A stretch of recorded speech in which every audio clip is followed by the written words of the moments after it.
Aristotle dedicates chapter 4 of book 4 to a critical investigation of what he calls constitutional government, or its negative pendant, democracy. Today, we tend to think that democracy is a single, unified concept, but in fact, there are many different kinds of government which can be organized according to democratic principles. If the idea behind a democracy is that the large body of the population has the power over the key issues of the state, this can be realized in many different ways. Our modern forms, for example, of parliamentary democracy, are just one of these. Our modern word democracy comes from the Greek demokratia. This refers to the rule, kratos, of the demos, which could mean the people of the state generally, or the specific administrative units in which the state was divided.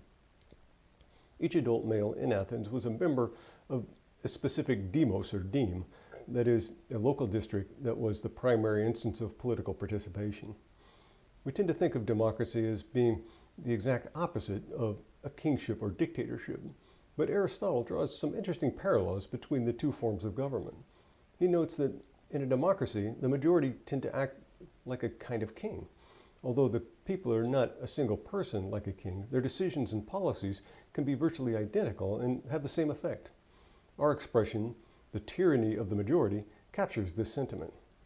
Even though the majority makes the decision, it can oppress other people just as easily as a king can.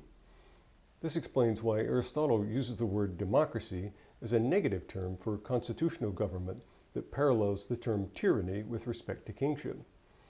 Aristotle draws another interesting parallel.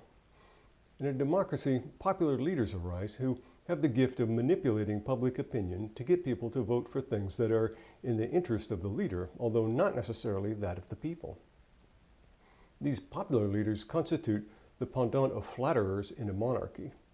Flatterers and sycophants try to cultivate a close relation to the king in order to influence the king's decisions. In both cases, the popular leaders and the flatterers, an attempt is made to determine the political policies by dubious means. While democracy and kingship, in a sense, represent two poles of the spectrum of political constructions, this is a case where opposites converge. This foreshadows Aristotle's conception of the best state, which, like the best character, lies not in extremes, but in the middle way.